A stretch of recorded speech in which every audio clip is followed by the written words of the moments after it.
My name is Harold Benton, and I've lived long enough to know that miracles don't always announce themselves with trumpets and sunshine. Sometimes they arrive quietly, like snow in the dead of night, soft and unnoticed, until you wake up and the whole world has changed. This is the story of a woman who was told she could never be a mother. A woman abandoned, whispered about, branded with a label that society thought would stick to her forever. But a year later, she held her miracle child in her arms. And what happened when her ex-husband found out? Well, that's where the Real story begins. Corinne Vale was the kind of woman nobody paid much attention to, and that was exactly how she liked it. She had soft brown eyes that crinkled at the corners when she smiled, the kind of smile that made people feel safe. She lived in a small Midwestern town where everybody knew everybody, where front porches had swings and summer nights stretched forever. She worked at the bank, kept her house neat, volunteered at the community center on weekends. Simple, quiet, good. But there was one thing Corinne wanted more than anything else in the world. She wanted to be a mother. Not because society told her to, not because it was what women her age were supposed to do. She wanted it because she could see it crystal clear in her mind. A kitchen filled with the smell of cinnamon rolls on a Saturday morning. Children's laughter echoing through hallways. The weight of a small hand holding hers as they walked through town. She wanted to build a family like you'd build a home. Room by room, brick by brick, with love holding everything together. And then she met Darren Holt at a town mixer, and for a while, it felt like the universe was finally listening. Darren was one of those men who walked into a room and people noticed. He had ambition written all over him like cologne. Real estate agent, sharp suits, the kind of smile that made women feel like they were the only person in the world. He was newer to town, which gave him an edge of mystery. When he asked Corinne to dance at that mixer, and when she felt his hand at the small of her back, she thought, this is it. This is how it starts. They dated for 8 months before he proposed. He gave her a ring under the oak tree at Miller's Lake, and she cried, the good kind of tears. They married in the spring. They bought a house together, a little craftsman-style place with a big backyard and a nursery upstairs that they painted pale yellow, already dreaming out loud about who would sleep there. For the first year, everything felt like the beginning of everything. But then, and here's where the story takes its first turn, Corinne's period started coming late. Then not coming at all. Hi viewers, kindly tell us where you're watching from and what time it is. Warm welcome to the family. Enjoy the story. They thought it was good news. They thought they were already on their way to that dream. Except they weren't. Months passed, one cycle after another. Nothing. The hope would build up like pressure in a dam, and then it would flood out as disappointment, month after month. That's when they started going to doctors. First one doctor, then another. Test after test. The kind of sterile waiting rooms where hope goes to die a little bit every single day. Corinne started tracking everything. Temperature, vitamins, timing, position. She read every book, tried every remedy.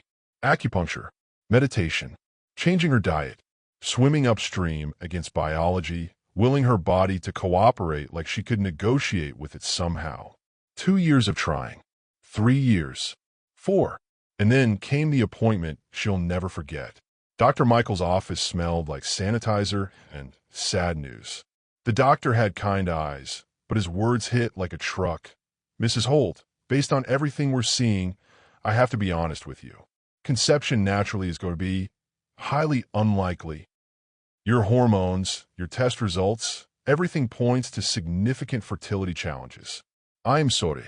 Corinne heard the words, but they didn't feel real. They felt like they were happening to someone else. She looked at Darren sitting next to her, and she watched his face change, not in that moment, but in all the moments that came after. First, he was supportive. He held her hand when she cried in the car. He researched fertility clinics and adoption agencies. He said things like, we'll figure this out together. But support has a shelf life. After a few months, after the first round of expensive treatments that didn't work, she felt him pulling back. Not dramatically, slowly, like the tide going out and never quite coming back in. He stopped holding her hand in public. He'd work late. When she'd mentioned the future, about maybe looking into adoption, he'd change the subject or say something vague like, let's think about that later. Corinne could feel it. The way he looked at her started to change. She wasn't the woman he'd married anymore. She was the woman who couldn't give him what he wanted. One night, and Corinne remembers this conversation with the kind of clarity that trauma gives you. Darren came home and said words that shattered everything. "I didn't sign up for this, Corinne. I want a real family. A real family means children. Biological children. I see you trying, and it's not going to happen. I need to accept that, and so do you." There's a pause here. A long one. The kind of silence that feels like the world stopped spinning. Corinne asked him what he was saying. She already knew. Some part of her had known for months. But she asked anyway, because maybe if she heard it out loud, it would make sense. It didn't make sense. He said he'd been thinking about it for a while. He said he loved her, but he couldn't stay in a marriage with someone who couldn't give him the one thing he'd always wanted. He said maybe they could still be friends someday. He said a lot of things that were supposed to make it hurt less, but nothing does. Nothing ever does. 2 weeks later, Corinne signed the divorce papers sitting at their kitchen table. The same table where they'd talked about names for the children they'd never have. 6 weeks after that, Darren was gone. He moved to a city an hour away and married someone else within 18 months. Corinne heard through the grapevine that his new wife was pregnant by the end of their first year together. But that wasn't the worst part. The worst part was what the town decided about Corinne. She was labeled. The label stuck to her like something permanent, something she'd never wash off. Barren. That's what they called her. Not always out loud, but she heard it anyway. In the pause when she entered a room, in the pity in people's eyes at church, in the way conversations about children and grandchildren seemed to happen when she'd conveniently stepped away. She was barren, which meant she was broken, which meant she was less than. She kept her job at the bank, but she could feel eyes on her. Judgmental eyes. Pitying eyes. The kind of attention that made her skin crawl. Other women her age had families. They had stories about their kids' first days of school, about soccer games and parent-teacher conferences. Corinne had nothing but the absence of those things, and everyone could see it. She tried to hold her head high. She really did. But there's only so much strength you can hold on to when the whole world is telling you that you've failed at the one thing that supposedly matters most. And that's when Corinne made the hardest decision of her life. She was going to leave. She was going to pack up that yellow nursery that still made her cry every time she walked past it, and she was going to start over somewhere new. Somewhere nobody knew her story. Somewhere she could just be a person again instead of a cautionary tale. She sold the house at a loss. She gave her notice at the bank. And on a cold morning in November, she drove 3 towns over to a place nobody knew her name. She took a job as a librarian's assistant in a quiet community library in a town called Millbrook, a place with bookshelf after bookshelf of other people's stories. Stories of hope, stories of miracles, stories of lives that didn't go according to plan but turned out okay anyway. And for a while, she was alone. She was shattered, but she was starting to wonder if maybe, just maybe, that was the beginning of something new. But here's where the story takes its turn. Because one day, about 6 months after Corinne arrived in Millbrook, a man walked into that library and asked her for help finding something. His name was August Marin, and everything, absolutely everything, was about to change. Let me go back a little bit, because to understand where Corinne ended up, you need to understand where she started. And that means we need to talk about the doctor's visits. A lot of them. After 3 years of trying to have a baby with nothing to show for it, Corinne's hope was wearing thin like old fabric. She and Darren had been to 5 different doctors. They'd done blood tests, hormone panels, ultrasounds. She'd been poked and prodded in ways that made her feel less like a person and more like a science experiment.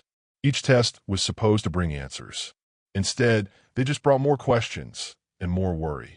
The fertility specialist's office was sterile in a way that made everything feel cold. White walls, pale blue chairs, a waiting room full of women with the same look in their eyes. Desperation mixed with fading hope. Corinne sat there with a folder full of her medical records, and she could feel her heart doing that thing it did now. Racing before she even heard bad news, like her body already knew what was coming. Dr. Michaels called her name. She stood up, and the folder suddenly felt heavier than it should. The doctor was nice, actually. That's what made it worse somehow. He had kind eyes, and he took time explaining things, but his words hit like they were coming through water. He showed her charts. He pointed at numbers that were too high or too low. He used phrases like ovarian reserve and compromised fertility and statistically speaking. But what he really said, what cut through all the medical language, was this: Mrs. Holt, I need to be direct with you. Based on everything we're seeing, natural conception is going to be extremely difficult. I'd say highly unlikely. I'm very sorry. The room seemed to tilt a little. Corinne nodded, because that's what you do when someone gives you devastating news. You nod like your body is accepting something your mind won't. She asked about treatments. IVF, fertility drugs, anything. The doctor nodded and discussed options, costs, success rates that weren't great for her age.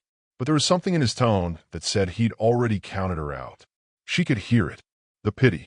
When she told Darren that night, she thought he'd react the way he had when they first started trying, with determination, like they were a team facing a problem together. But something had shifted in him over those 3 years. You can only hope for something so intensely for so long before the hope starts to curdle into something else. At first, he was supportive. He held her while she cried. He researched clinics. He said things like, "We'll figure this out.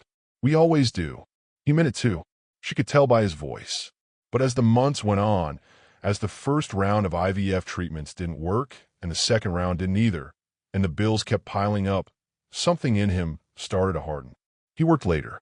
He'd come home after she was already in bed. When she'd bring up adoption, he'd say things like, "Let's table that for now," or "I need time to think." She could feel him pulling away like a tide going out. And no matter how hard she tried to hold on to him, the current was too strong. The worst part was the silence between them. They still lived in the same house, but they were living separate lives. They'd pass each other in hallways and barely speak. They'd sit across from each other at dinner, and there'd be this weight in the air, this unspoken thing that neither of them wanted to name. Then one night, Darren came home and everything changed. He sat down on the couch while she was reading, and he said her name like he was preparing to deliver a speech. "Corinne, I need to talk to you about something." She could feel her stomach dropping before he even said it. "I can't do this anymore. I've been thinking about it for months, and I can't keep pretending like it's okay. I want a family. I've always wanted a family. And every month that goes by, every test that comes back negative, I'm watching my life slip away." Corinne felt tears coming, but she didn't cry. "Not yet. Darren, we have options. We could." "No." He cut her off, and his voice was sharper than she'd ever heard it. "I don't want IVF. I don't want adoption. I want a real family. I want biological children. And I'm sorry, Corinne, I really am. I know this isn't your fault, but I can't stay in this marriage knowing that's never going to happen." The words hung in the air between them like poison gas. She waited for him to take them back. She waited for him to say he didn't mean it, that he was just frustrated, that they could work through this together. But he didn't. "I'm leaving," he said, just like that, like he was telling her he was going to the grocery store. "What?" Her voice was barely a whisper. "I'm moving out. I've been looking at apartments in the city. I think it's better if we make a clean break. I've already talked to a lawyer. They're drawing up divorce papers." Corinne couldn't breathe. She couldn't think. All she could do was stare at this man she'd married, this man she'd built a dream with, and realize that he was a stranger. Somewhere along the way, when she was focused on becoming a mother, she'd lost her husband. He left 2 weeks later. She signed the divorce papers a month after that. She remembers the pen shaking in her hand as she signed her name, officially ending the marriage, officially making the dream disappear. But worse than the divorce, worse than the betrayal, was what came next. The town, her small, quiet Midwestern town, where nothing was supposed to be scandalous, turned on her. Oh, not all at once, not overtly. It was subtle, the way small towns do cruelty. It was the way conversations would stop when she walked into a room. It was the pity in people's eyes at church. It was the way other women would talk about their children and grandchildren around her, and then seem to remember she was there and get quiet. She was Barren. That's what they called her, not to her face, but everywhere else. She'd overheard it at the grocery store, whispered between 2 women when they thought she was out of earshot. She could feel it in the air, when she walked past groups of mothers at the park. It wasn't fair, it wasn't rational, but it was real. The label stuck to her like tar. Corinne tried to hold her head high. She tried to smile at church and pretend she didn't notice the whispers. She tried to be professional at the bank where she worked, like her personal devastation wasn't written all over her face. But every day felt like a performance, and she was running out of energy to keep up the act. Then one morning, sitting alone in that yellow nursery, the one she and Darren had painted together with so much hope, she made a decision. She couldn't keep living in the ghost of her old life. She couldn't keep hearing the whispers, seeing the pity, being the cautionary tale that all the young couples pointed to as what not to let happen. She was going to leave. She was going to start over. And maybe, just maybe, she could find a place where nobody knew about the girl who was labeled Barren, the girl who couldn't give her husband what he wanted, the girl whose dream had turned to ash. Millbrook was a place designed for people who wanted to disappear. It wasn't a bad kind of disappearing. It was the good kind, the kind where you could just be yourself without anyone caring about your history. It was a town full of trees and quiet streets, the kind of place where people minded their own business and respected your right to mind yours. Corinne found a job posting for the librarian's assistant position on a Tuesday. She applied on a Wednesday. They called her on Thursday. She drove to Millbrook on Friday and knew immediately this was where she needed to be. The library was beautiful in the way that libraries are, full of possibility, full of stories, full of worlds you could escape into without ever leaving your seat. High ceilings with creaking wooden beams. Sunlight streaming through tall windows. The smell of old paper and new hope. Corinne walked through those doors and felt something in her chest loosen, just a little bit. Her boss was a woman named Margaret, 60-something, with kind eyes and a no-nonsense way of speaking. She didn't ask many personal questions, which Corinne appreciated. She just showed Corinne where the books went, how the filing system worked, what the hours were. Margaret seemed to understand that some people came to small towns to rebuild, and she didn't need to know the details. Corinne rented a small cottage about a mile from the library. It had a front porch and a garden that had gone to seed, and it was cheap because the landlord appreciated how quietly she lived. She furnished it slowly, a bed, a table, a chair by the window. She didn't need much. She didn't have a reason to need much. The first few months were about learning to be alone without feeling lonely. She'd wake up, go to work, reshelve books, talk to patrons about what they were reading. She'd come home, make tea, sit on her porch, and watch the world go by. It was simple. It was safe. It was enough. She made no friends, at least not real ones. She was friendly to the librarians and patrons, but she didn't accept invitations to things. When Margaret asked if she wanted to join the book club, she politely declined. When people at the grocery store tried to make small talk, she was cordial but distant. She wasn't being rude. She was being careful. She was protecting what was left of her heart. On weekends, Corinne would walk through Millbrook.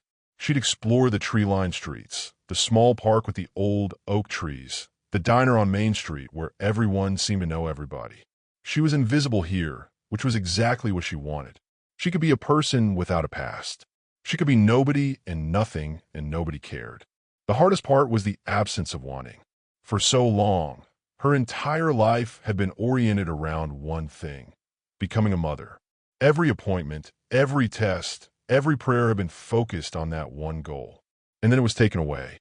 So she had to figure out how to live without it. She had to learn to want something else, or better yet, to be content with nothing at all. She stopped thinking about babies. Well, that's not entirely true. She couldn't completely stop, but she learned to redirect those feelings.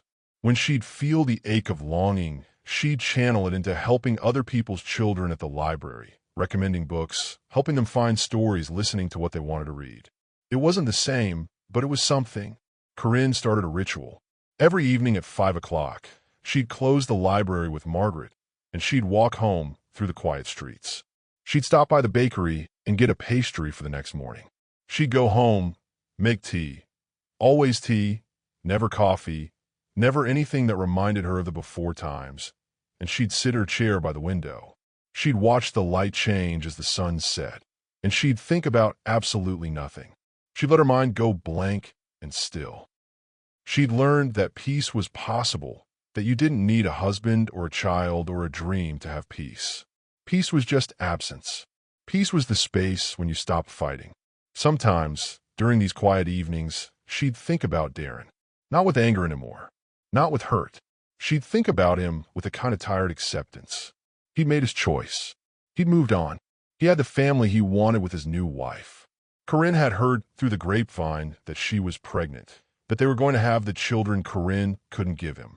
It was fine. It was over. It was life. She'd accepted that her future didn't include motherhood. She'd made peace with that empty yellow nursery back in her old house.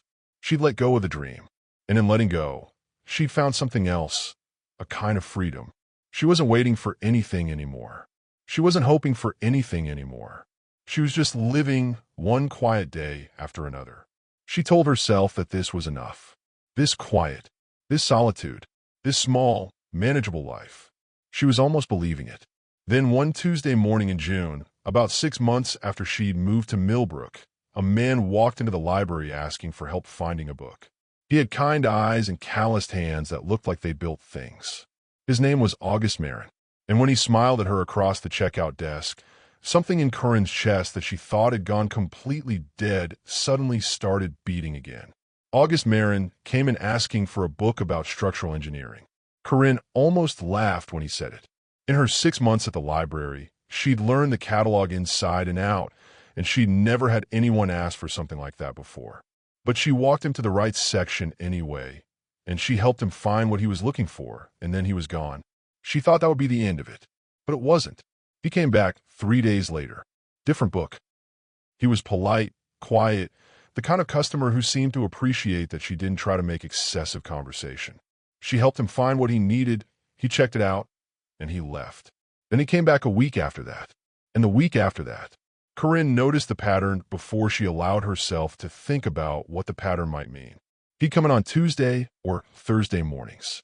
He'd ask for help finding something, sometimes about engineering, sometimes about architecture, sometimes just a novel that looked interesting. They'd talk for maybe 5 minutes. That was all. Just 5 minutes of normal conversation. But those 5 minutes started becoming the thing she looked forward to. She'd never think about it directly. She just noticed that she started wearing the nicer of her 2 work cardigans on Tuesdays. She'd noticed that she'd take extra care with her appearance, running a brush through her hair, making sure her face was washed and her lipstick was fresh. She told herself it was just about being professional. She didn't believe herself. August was probably 10 years older than her, maybe a few more. He had dark hair going gray at the temples and lines around his eyes that suggested he smiled a lot. He dressed simply, jeans, flannel shirts, work boots that looked well used. He had a calm about him, the kind of calm that came from someone who was comfortable in his own skin, who didn't feel the need to prove anything to anyone. They learn each other slowly. That's the thing about small interactions repeated many times, they build into something. After a month of him coming in regularly, Corinne learned his name was August because it was embroidered on his shirt pocket. They started talking about what he was reading. He mentioned he was a civil engineer, that he'd moved to Millbrook about 3 years ago to work on some infrastructure projects, that he decided to stay after those projects ended because the town had a good feeling to it. Good feeling? Corinne asked once, genuinely curious. Yeah, like it's a place where people let you just be, he said. You know what I mean? She did. She absolutely did. And she realized in that moment that maybe she wasn't the only person in Millbrook who'd come here to escape something. The first time he really stopped to talk, not just the quick exchanges they'd had before, was on a Thursday morning when the library was empty, except for them. He'd come in looking for something about landscape design, and while Corinne was helping him search the database, she found out he was thinking about buying a property. It's at about 2 acres, he said. Just grass and wild trees right now. I want to put some structure to it. Make it beautiful, you know? Make it a place where I actually want to spend my time. Corinne understood that impulse.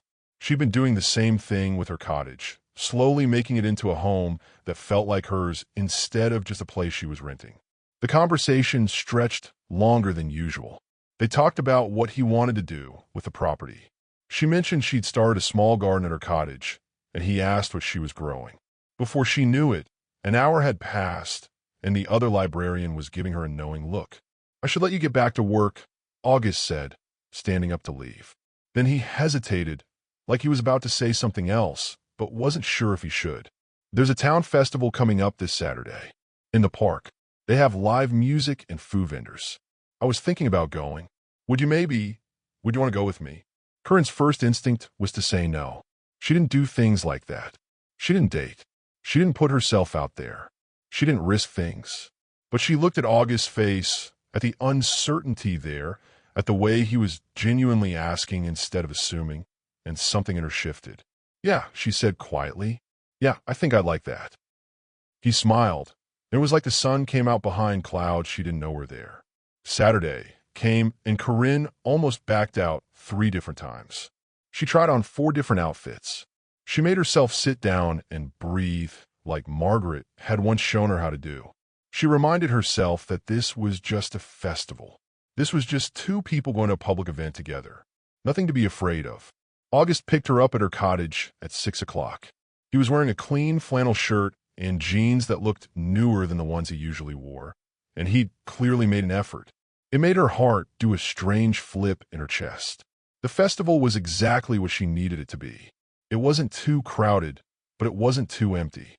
There were food vendors selling corn dogs and kettle corn and lemonade. There was a small stage where a local band was setting up. There were string lights threaded between trees, and as the sun went down, those lights began to glow golden against the darkening sky. August bought them both lemonades, and they walked through the festival slowly, not trying to do much, just being there together. He asked her questions, real questions, not the polite kind of small talk she was used to. He asked her what brought her to Millbrook, and she told him part of the truth. She needed a fresh start. He nodded like he understood exactly what that meant. "I get it," he said. "I came here for basically the same reason. Needed to find a place where I could just exist without all the noise." They got hot dogs and sat on a blanket near the stage. The band started playing, and it was good. Nothing fancy, just local musicians playing covers of old songs. August was quiet while they listened, and Corinne found that his silence was comfortable in a way that other people's silence wasn't. He didn't need to fill the air with unnecessary words. Then the band played a slow song, something romantic and melancholy, and August turned to her and asked if she wanted to dance. Corinne hadn't danced since before she married Darren. She couldn't remember the last time she'd let someone hold her like that. But August stood up and extended his hand, and she took it.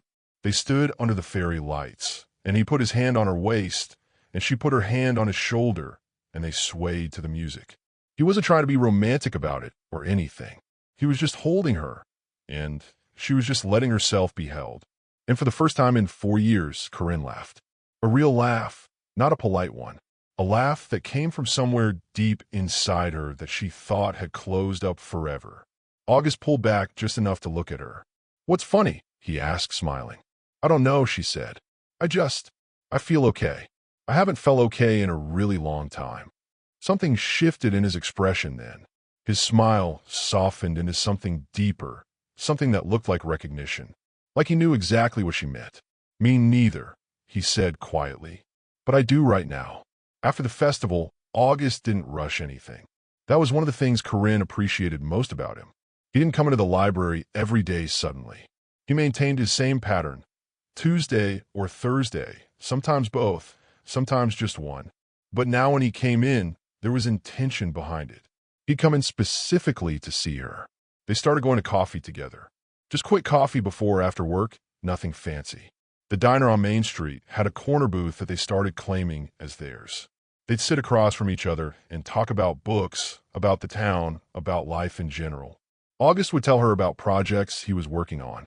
Corinne would tell him about interesting patrons at the library, about books people were requesting, about how she was trying to expand her garden. August never pushed her to talk about her past. He never asked about why she was alone, why she'd moved to Millbrook, what had happened to her before. He just let her be present in the moment, and that was a gift she didn't fully understand until later. After 3 weeks of coffee dates, he invited her to dinner. He made it himself at his house. Nothing fancy, just pasta and salad and a bottle of wine. His house was on that property he'd mentioned, in a modest craftsman-style home that he'd clearly renovated himself. The inside was simple but beautiful, with exposed wood beams and large windows that looked out over the property. She could see what he meant about wanting to make it beautiful. Everything about it was intentional. They ate on his back porch, and as the sun set, fireflies started lighting up his grass like tiny stars. Corinne watched them, and August watched her watching them, and there was no awkwardness in the silence between them. "It's like magic," she said quietly. "It is," he agreed. He wasn't talking about the fireflies. As the weeks turned into months, their relationship deepened without either of them really planning it. It just happened naturally, the way things should happen. They went on walks through the town, exploring neighborhoods and talking about nothing in particular. They'd sit on his porch on summer nights and just exist together, listening to the sounds of crickets and wind in the trees.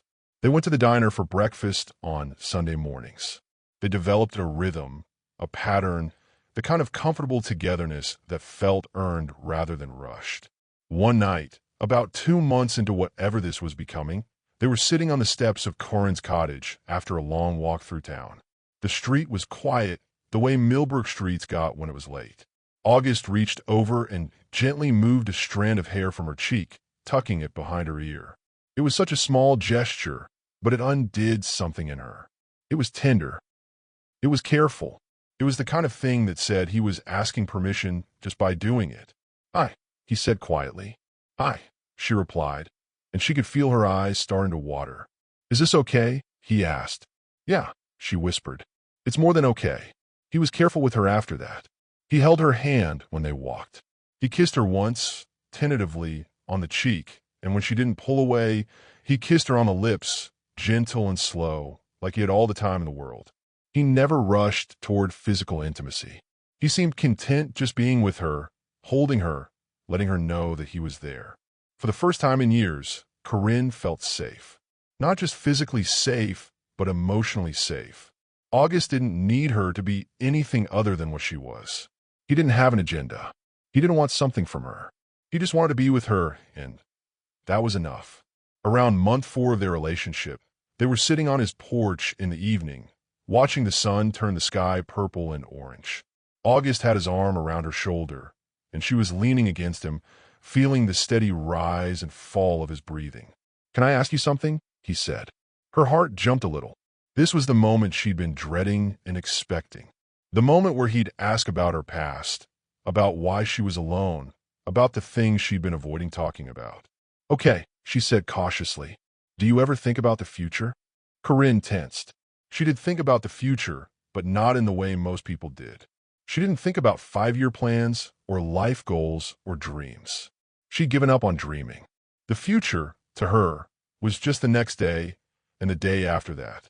"Sometimes," she said carefully. "What?" "Because I do," August said, "and I wanted to include you. But I know you've been hurt. I know there's stuff in your past that you're not ready to talk about yet, and that's okay. I'm not going anywhere. I just need you to know that I'm thinking about a future with you in it." Corinne felt tears on her cheeks before she even realized she was crying. She turned to face him, and he wiped her tears away with his thumb, waiting patiently for her to speak. "I need to tell you something," she said, "about why I came to Millbrook, about why I've been so careful." August nodded. "Whenever you're ready." "I can't have children," she said, and the words came out in a rush, like if she didn't say them quickly they'd choke her. "I was married before, and we tried for years, and the doctor said I couldn't get pregnant naturally.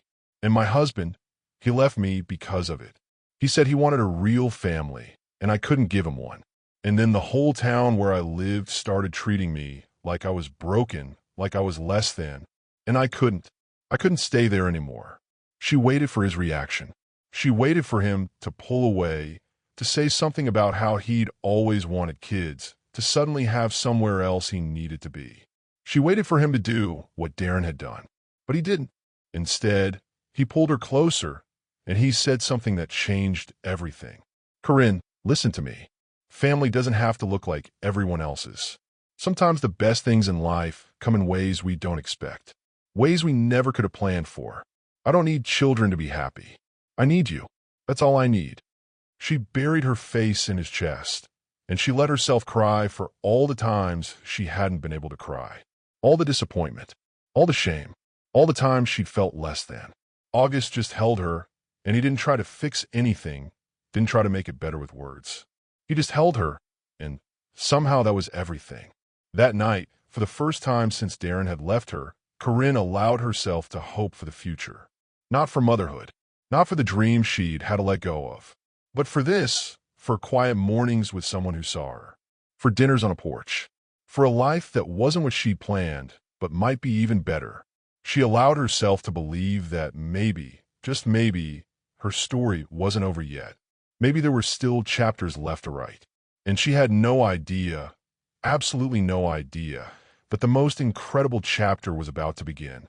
6 months into their relationship, Corinne and August had settled into something that felt real. They were talking about moving in together.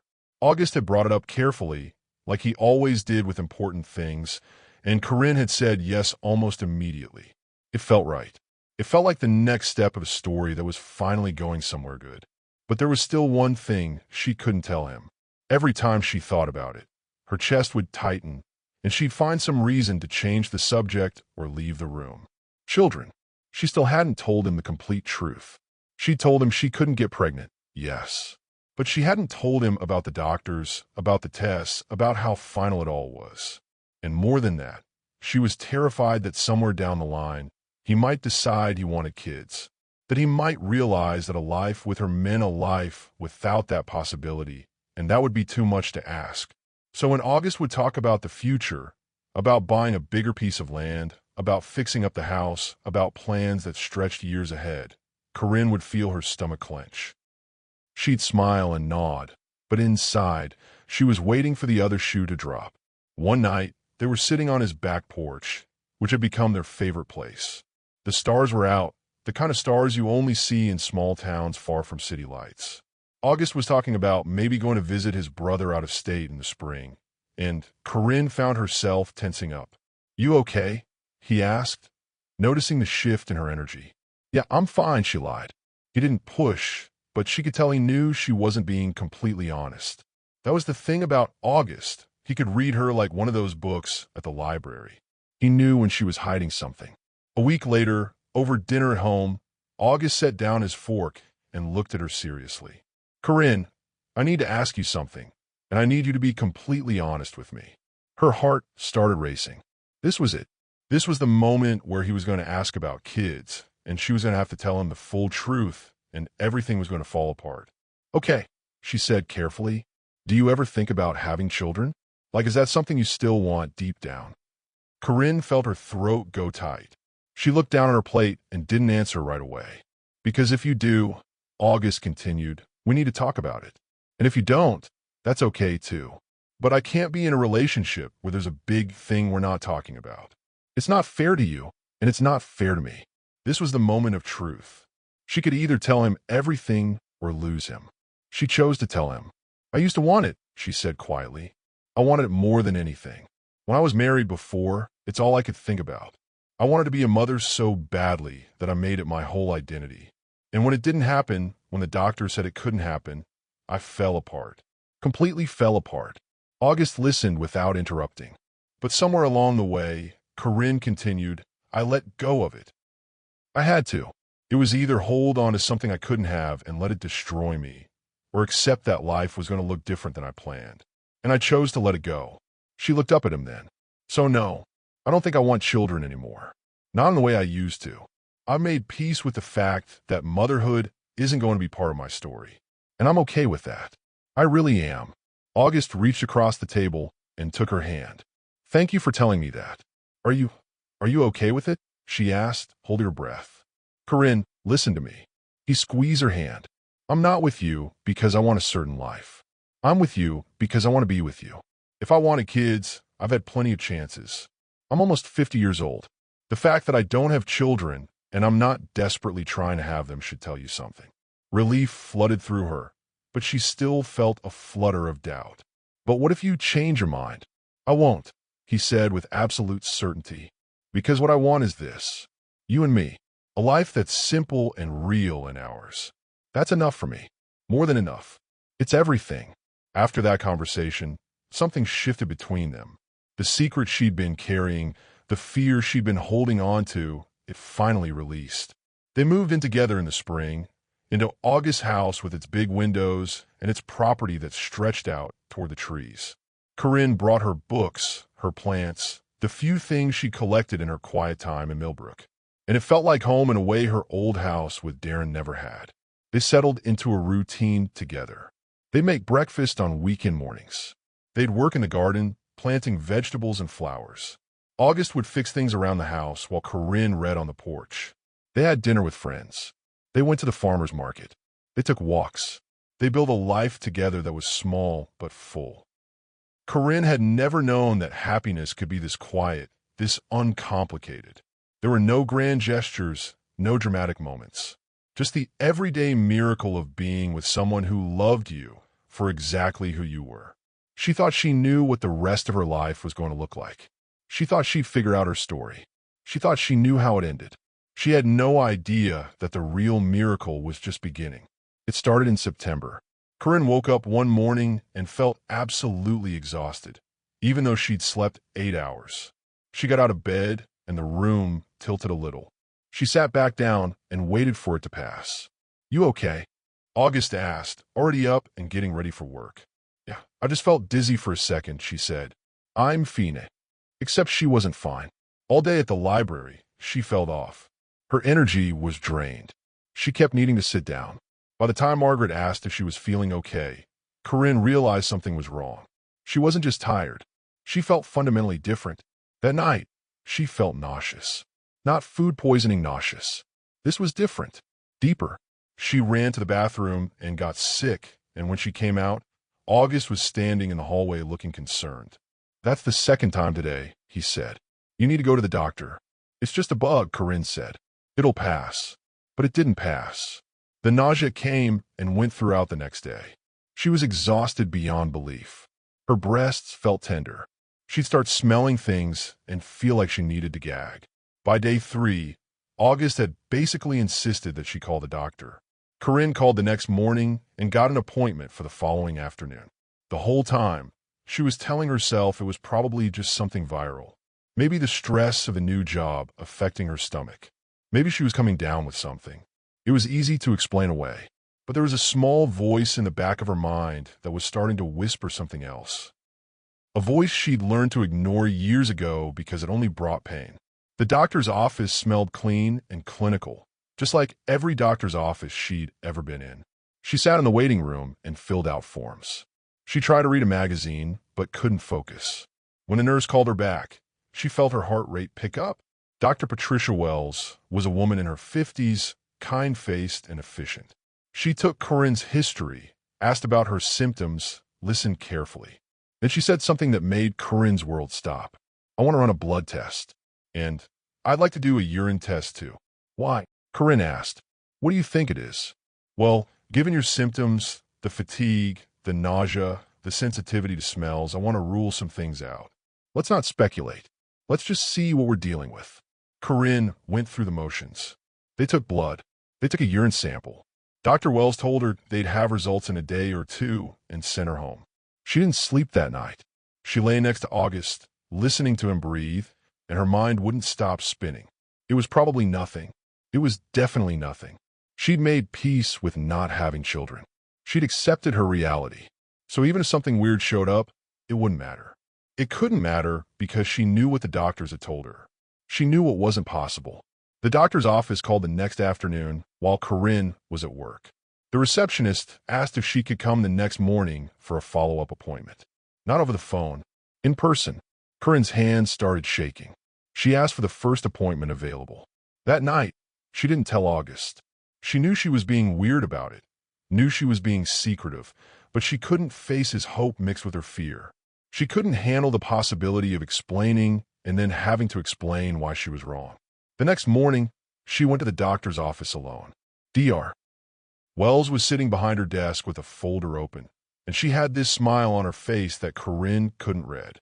Corinne sat down and her mouth went dry. "Well," Dr. Wells said, "this is unexpected." Corinne couldn't make her voice work. "Your blood work came back, and your urine test came back, and they're showing the same thing. Corinne, you're pregnant. The words didn't make sense. They were in English, but they didn't make sense. Corinne felt like the room was spinning. She felt like she couldn't breathe. What? You're pregnant, Dr. Wells repeated. About 6 weeks along, based on the hormone levels. I know this is probably a shock, given your history. But these things happen sometimes. The human body is full of surprises. Corinne felt tears start pouring down her face without warning. She couldn't stop them. She couldn't even catch her breath enough to form words. I was told I couldn't, she whispered. I understand, Dr. Wells said. And I know that's probably overwhelming to process. But your tests are very clear. You're going to be a mother. Dr. Wells gave her an ultrasound. It took a few minutes for the technician to find it, but then there was a tiny flutter on the screen. The heartbeat of her miracle. The thing she'd given up hope of ever seeing. Corinne cried through the whole thing. The technician printed out a photo, and Corinne held it like it might disappear.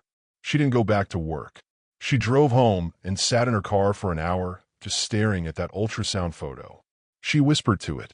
She said things like, "Thank you," and "I can't believe this is real," and "Please let this be real."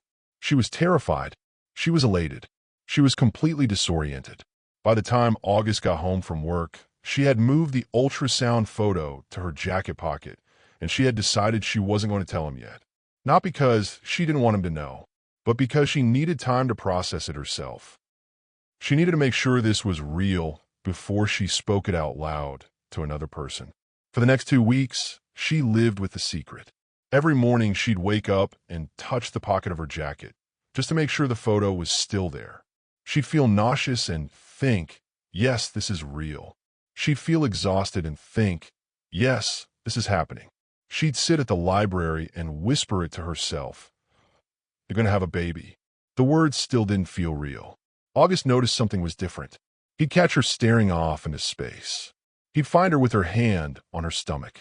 He'd ask if she was okay, and she'd say yes, but they both knew it was only half the truth. She wasn't ready to tell him yet. Not until she could believe it herself. Not until she was sure it wasn't going to disappear like smoke.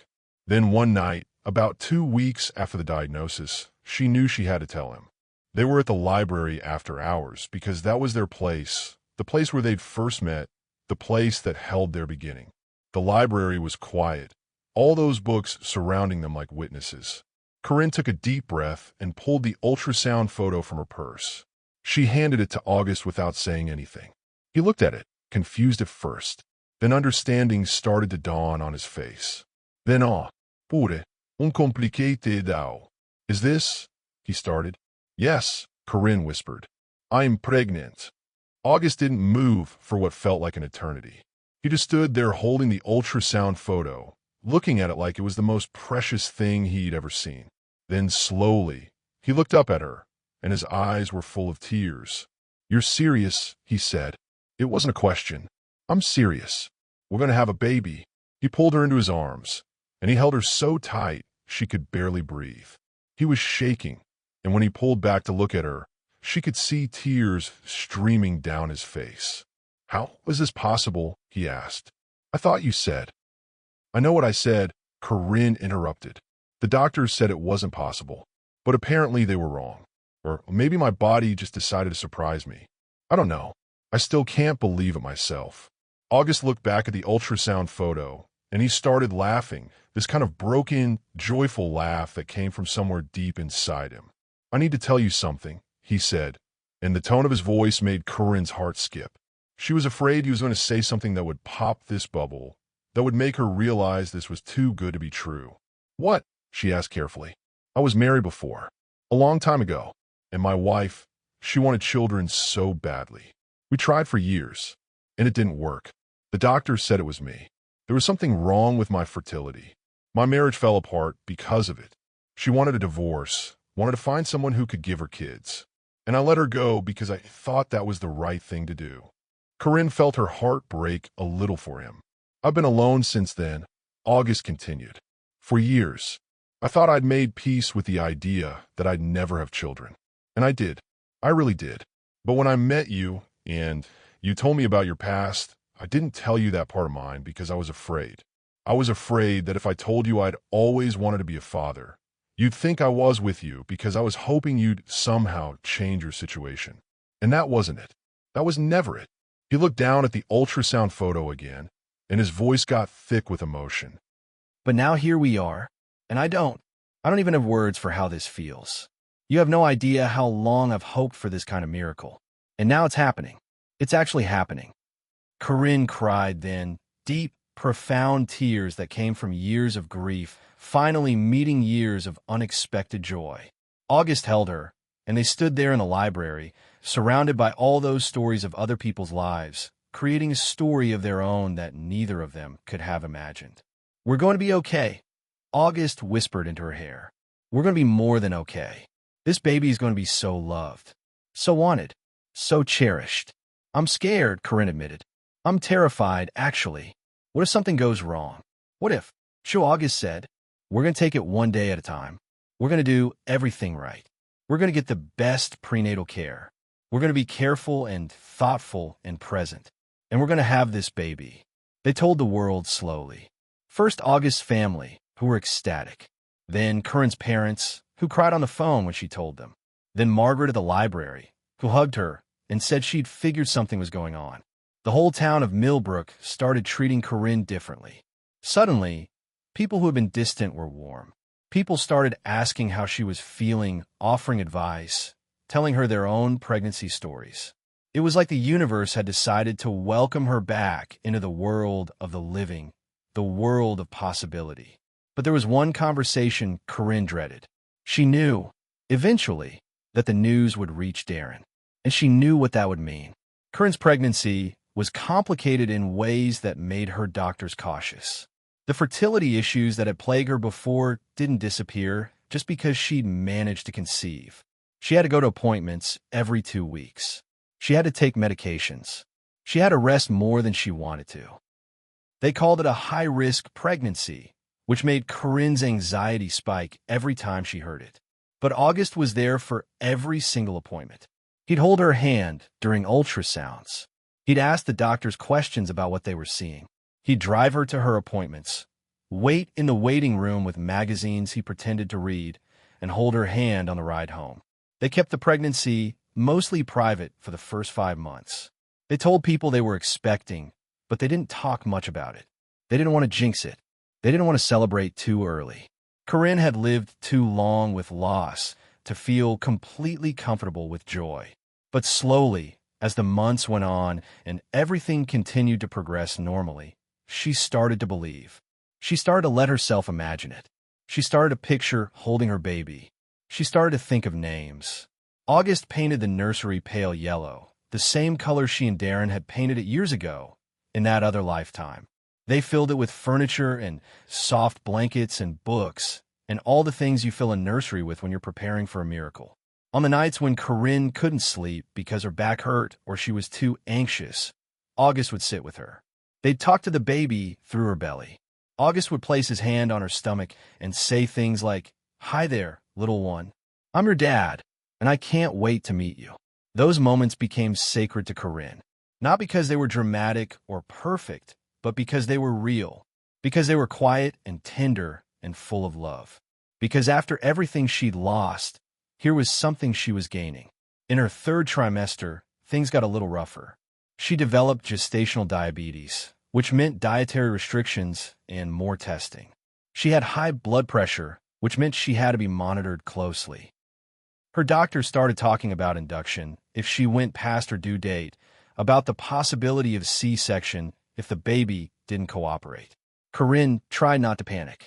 August reminded her that this was all normal, that they were just being cautious, that everything was going to be fine. "How do you know?" she asked him one night, unable to sleep, filled with anxiety. "I don't," he said honestly, "but I know that we're going to face whatever comes, and we're going to do it together. And I know that everything in my life that's good has come when I stop trying to control it and just let it unfold. So I'm going to trust that this baby is going to come, and it's going to be healthy, and our lives are going to change in the most beautiful way." Corinne wanted to believe him so badly. As her due date approached, Corinne found herself thinking about Darren, not with pain anymore, and not with anger. but with a strange kind of pity. He had wanted a family so badly, and she had been willing to give him one. But he'd given up. He'd walked away rather than stay and see what might have been possible. He'd traded a wife who loved him for the fantasy of someone who would give him biological children. And look what had happened. Here Corinne was, with a man who loved her not despite her past, but alongside it, who saw her tragedy as part of her story, not the definition of her entire existence. And she was pregnant with his child, a miracle that doctors said shouldn't have been possible. She wondered if Darren ever thought about that. She wondered if he ever questioned his choice. But mostly, she didn't think about him at all. She was too busy preparing for her baby, too busy getting ready to meet the life that was growing inside her, too busy being grateful. The labor started on an ordinary Tuesday in February, exactly 1 year after Corinne had gotten the diagnosis that she was pregnant. She woke up at 3 in the morning with a contraction that felt different from all the Braxton Hicks contractions she'd been having. This one meant business. She woke August. "I think it's time," she whispered. He was awake immediately. No grogginess, no hosetaschen, just pure focus. He grabbed the hospital bag they'd had packed for 2 weeks. He drove her to the hospital, going the speed limit even though Corinne was in labor, because that was the kind of careful, thoughtful person he was. The labor lasted 18 hours. It was hard. It was painful in ways Corinne hadn't expected, in ways that seemed to test every ounce of strength she had. But August was there the whole time. He held her hand. He got her iced chips. He coached her through contractions. He whispered encouragement in her ear. He told her she was strong. She was brave. She was almost there.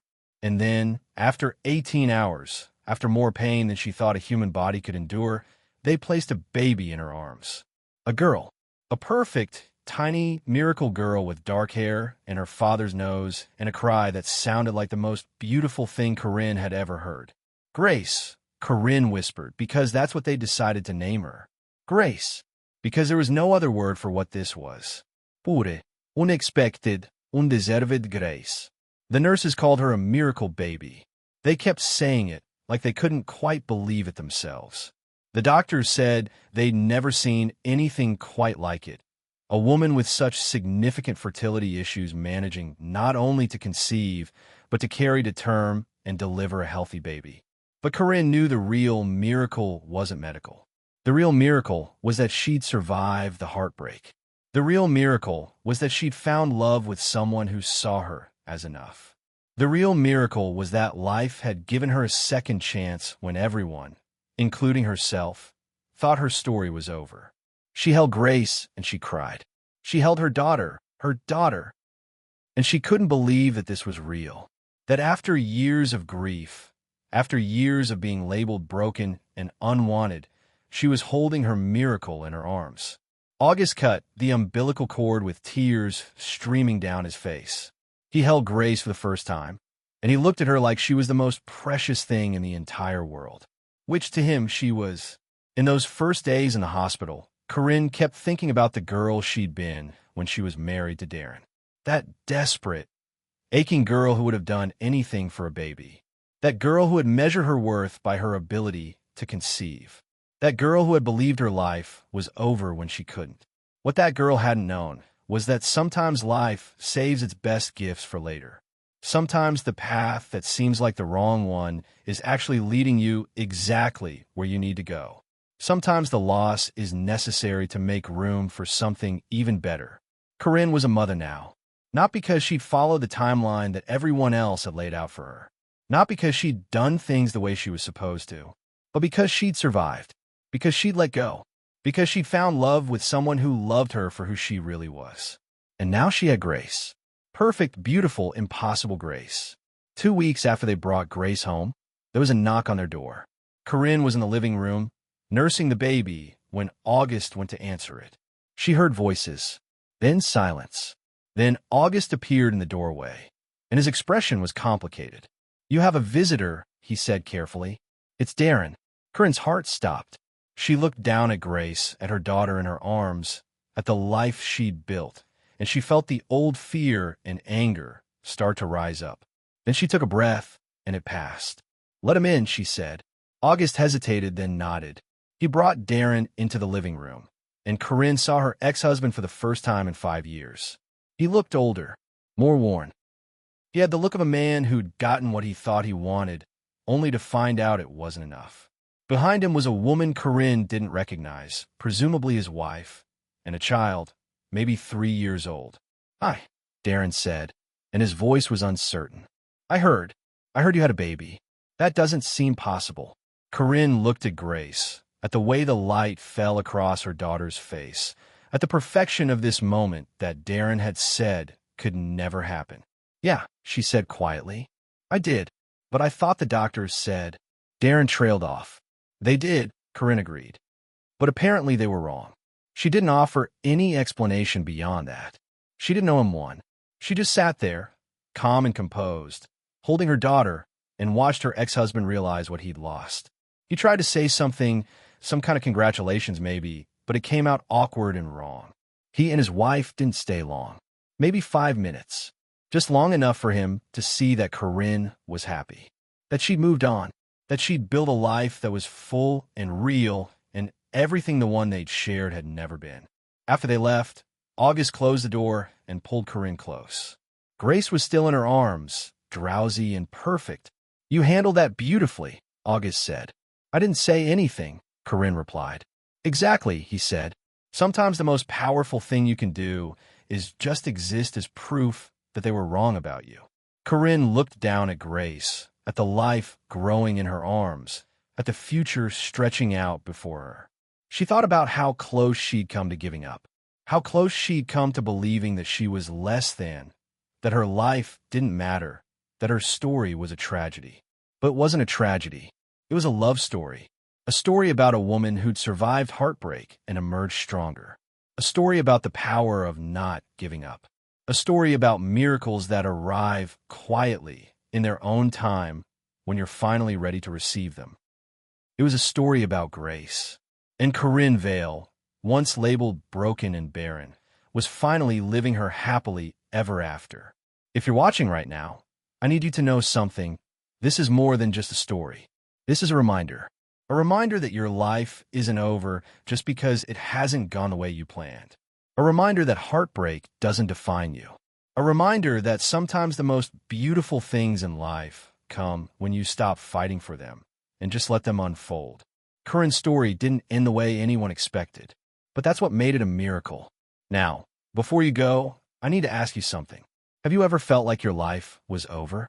Have you ever been told you weren't enough, that you couldn't do something, that your dreams were impossible? I want to hear about it. Drop your story in the comments below. Tell us where you're watching from. Tell us what time it is where you are. Share with us how this story made you feel. And if this inspired you, if it reminded you that miracles are real and that hope is always worth holding on to, then please subscribe to this channel and turn on notifications so you don't miss the next beautiful, heartbreaking, hopeful love story we bring to you. Share this with someone who needs to hear it. Someone who's lost their hope. Someone who's been told they're not enough. Someone who needs to know that their story isn't over yet. Because somewhere out there, there's someone waiting to love them for exactly who they are. And miracles, real, quiet, beautiful miracles, are always possible. Thank you for being here. Thank you for believing in these stories with us. We'll see you very soon with another love story. Another reminder that life is full of wonder and second chances. Don't miss what's coming next. Subscribe now.